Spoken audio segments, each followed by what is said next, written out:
कंधों से मिलते हैं कंधे, कदमों से कदम मिलते हैं, हम चलते हैं जब ऐसे तो दिल दुश्मन के हिलते हैं। कंधों से मिलते हैं कंधे, कदमों से कदम मिलते हैं, हम चलते हैं जब ऐसे तो दिल दुश्मन के हिलते हैं। अब तो हमें आगे बढ़ते हैं रहना, अब तो हमें साथी है बस इतना ही कहना।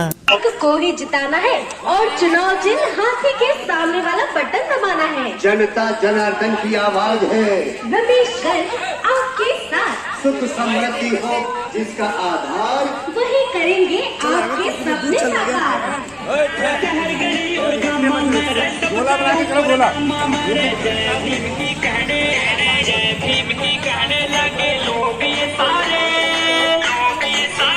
पहचाने लोग अनुभवी ईमानदार लोकप्रिय प्रत्याशी रमेश गर्ग ऑयल मिल वालों को चुनाव चिन्ह हाथी के सामने वाला बटन दबाकर विजयी बनाई। नारी शक्ति घर-घर में मौजूद है और अधिकतर मतदान में नारी शक्ति का योगदान रहता है।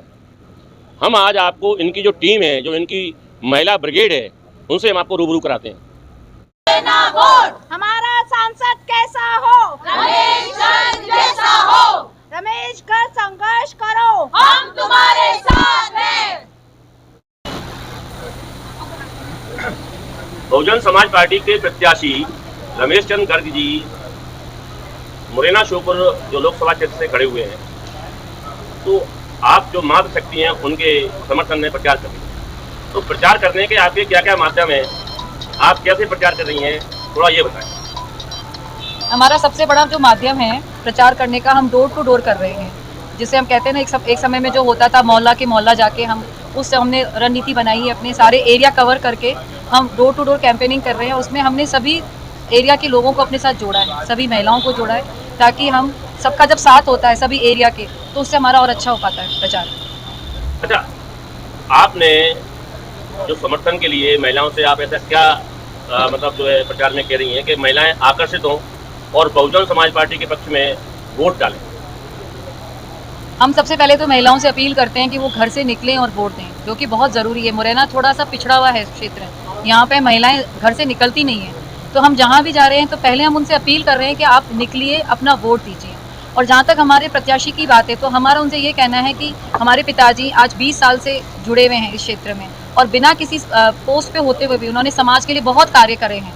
तो हम चाहते हैं कि महिलाओं को हम आगे करें, उनको स्वावलंबी बनाएं, कुछ ऐसे उद्योग हम लाएं जिससे वो इंडिपेंडेंट बने, किसी नीति पे या किसी भी तरह की स्कीम पे उनको नहीं रहना पड़े।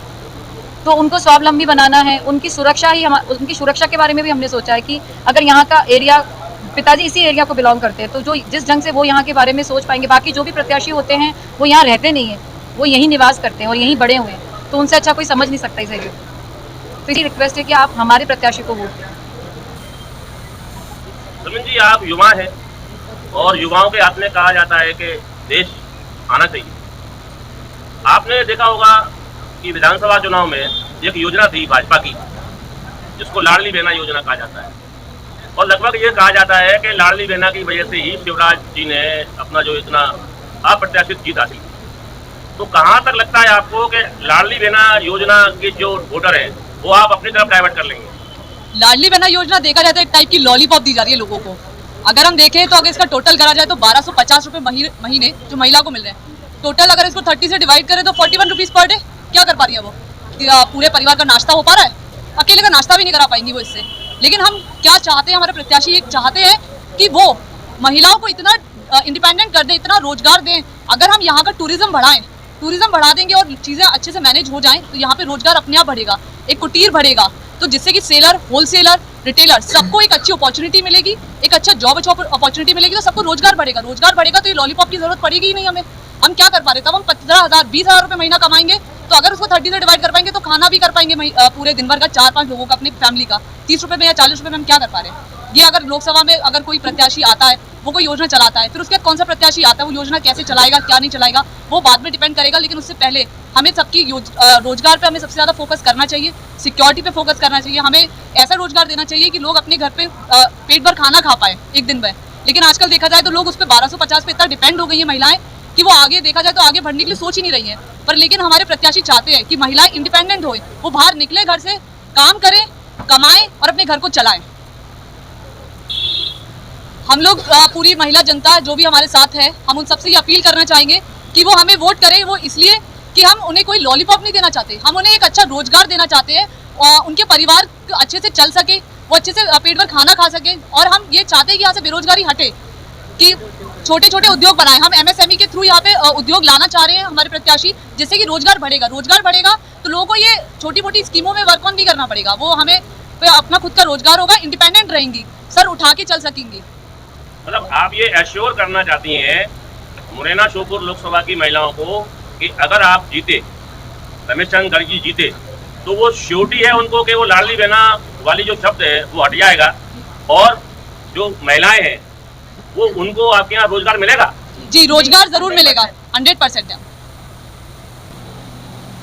आपकी जो महिला ब्रिगेड है, आप इतनी संख्या में जा रहे हैं, तो महिलाएं जो आपको क्या क्या चीजें पूछती हैं आपसे, क्या क्या चीजें, क्या समस्याएं आपको बताती हैं, जिससे कि उनकी समस्याएं जो कैंडिडेट हैं रमेश गर्ग जी वो उसका निवारण कर सकें?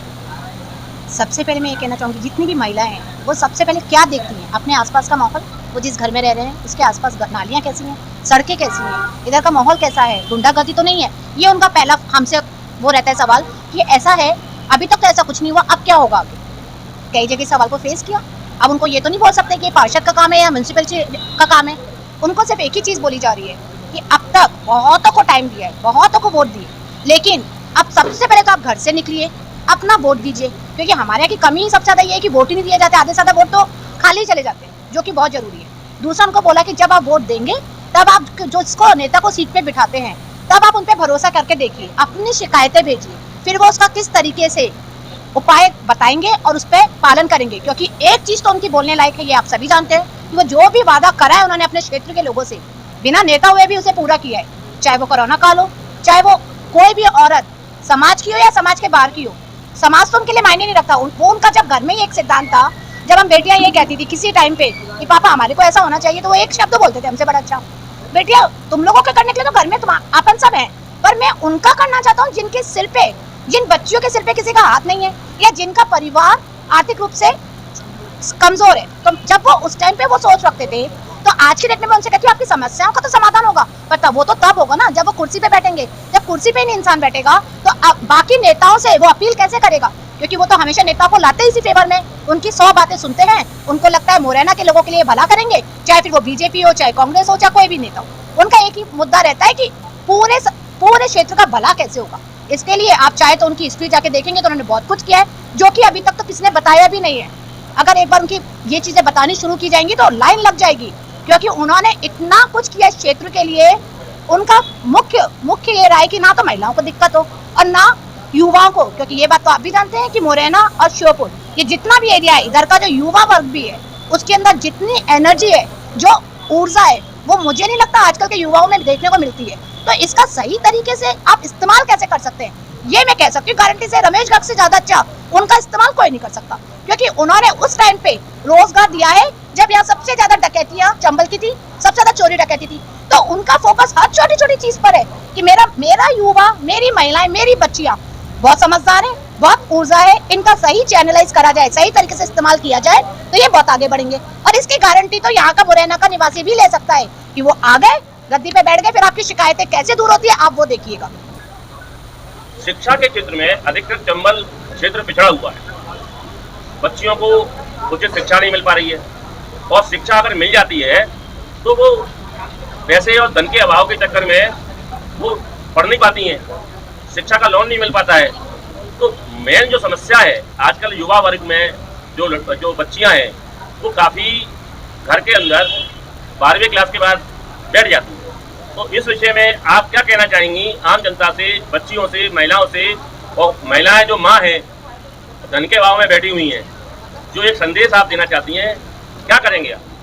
मेरी इस मैटर पे भी परसों पर्सनल कैंपेन पे स्टूडेंट से बात हुई है कि अगर मैं पर्सनल कैंपेन में थी तो बोली रमेश चंद अगर जीत गए तो हम स्टूडेंट के लिए क्या करेंगे, क्योंकि गंज का माहौल एक कोचिंग हब बन गया है। गंज एक पॉश इलाका है, कोचिंग हब बन गया है। तो यहाँ कई नेता आए और वादा करके चले गए कि मेडिकल कॉलेज बनेगा, ये बनेगा, वो बनेगा, लेकिन आज तक कोई कर नहीं पाया।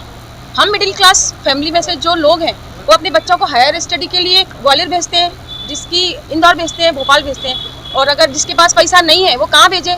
अगर मुरैना में ये सब चीज़ अवेलेबल हो जाए तो एक रिक्शे वाला भी चाहता है कि मेरा बच्चा MBA करे, मेरा बच्चा डॉक्टरी करे, इंजीनियरिंग करे, और जो जैसे तैसे करके जिन्होंने अपने बच्चे को करवा भी दिया है तो उनको कोई रिस्पॉन्स नहीं मिल रहा, उसको हार के बैठ के अपने पेरेंटल बिजनेस को करना ही पड़ता है। तो वो अगर रमेशन जी जीतते हैं तो हमारे लिए ये सब करेंगे। तो मैंने उनसे ये पर्सनली ये कहा कि 100% करेंगे, क्योंकि रमेश अंकल पिछले कई सालों से अपने समाज के लिए नहीं, सर्व समाज के लिए, सबके लिए करते ही आए हैं। उनकी जैसे मेरी बहन ने बोला कि पिछली हिस्ट्री खोली जाए ना, तो वो चाहे सामाजिक हो चाहे पारिवारिक हो, किसी भी समाज का मुद्दा उन्होंने अपने अग्रवाल समाज को पीछे रख के सारे समाज के लिए काम किया है। और स्टूडेंट को ये मैं विश्वास दिला सकती हूँ कि रमेश चंद जी अगर जीतते हैं तो ये सारी सुविधाएं मुरैना में अवेलेबल होंगी और शांतिपूर्वक होंगी। आज गंज का माहौल ये है कि कोचिंग हब है कि यहाँ पुलिस वाली गाड़ी खड़ी करनी पड़ती है कि गुंडागर्दी हो रही है, लड़के सीटीबाजी कर रहे हैं, लड़कियाँ सेफ नहीं है, तो माँ बाप ये कहते हैं कि तुम मत जाओ, तुम यहीं घर में पढ़ो, तो बेचारी अपने मन मार के जबकि यहीं बैठ जाती है। लेकिन अगर लोकसभा प्रत्याशी रमेश चंद जी जीतते हैं तो ये वादा है मेरा मीडिया से और मुरैना से लेकर श्योपुर तक की जनता से कि जो भी इस सब एजुकेशन से वंचित है वो उसको एजुकेशन उसी के क्षेत्र में वहीं प्रोवाइड की जाएगी। अच्छे टीचर, बात रोजगार की है, नहीं तो जो इंजीनियरिंग करके बैठ गया घर में और वो अब क्या कर रहा है, अपने पेरेंटल दुकानदारी कर रहा है, तो वो अपने जब कॉलेज खुल जाएंगे, जब उसको अपॉर्चुनिटी मिलेगी तो वो अपने आप बाहर आएगा और उसका स्किल निकल के बाहर आएगा। ये अधिकतर महिलाओं के संबंध में, क्योंकि आप महिला ब्रिगेड है, महिलाओं के संबंध में ये देखा गया है कि सामाजिक रूप से, पारिवारिक रूप से तो महिलाएं प्रताड़ित होती हैं, घर से उनको प्रॉब्लम क्रिएट होती है, कभी कभी प्रशासन से भी प्रॉब्लम क्रिएट होती है कि किसी का मकान दबा लिया, किसी का प्लॉट दबा लिया, तो महिलाएं प्रशासन के चक्कर काटती हैं, उनको न्याय नहीं मिल पाता। ये मुख्य मुद्दा है। तो आप क्या समझाएंगी महिलाओं को कि यदि कोई प्रताड़ित महिलाएं, दुखी बेसहारा महिलाएं हैं जिनकी कोई सुनवाई नहीं है, आपके क्या मतलब मंसूबे हैं, आप क्या करना चाहेंगे?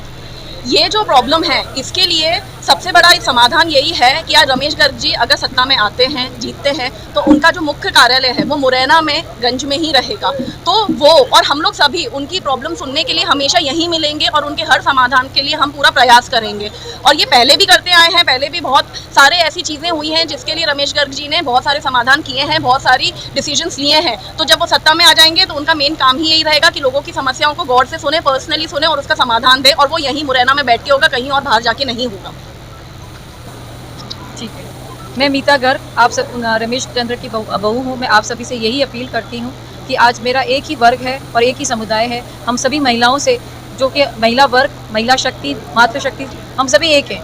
मैं सभी से, आप सभी से अपील करती हूँ कि आप सब मेरे साथ जुड़ें और उनको वोट दें और उनको ये जिताएं ताकि हम सभी आपके क्षेत्र में काम कर सकें। से कदम मिलते हैं, हम चलते हैं जब ऐसे तो दिल दुश्मन के हिलते हैं।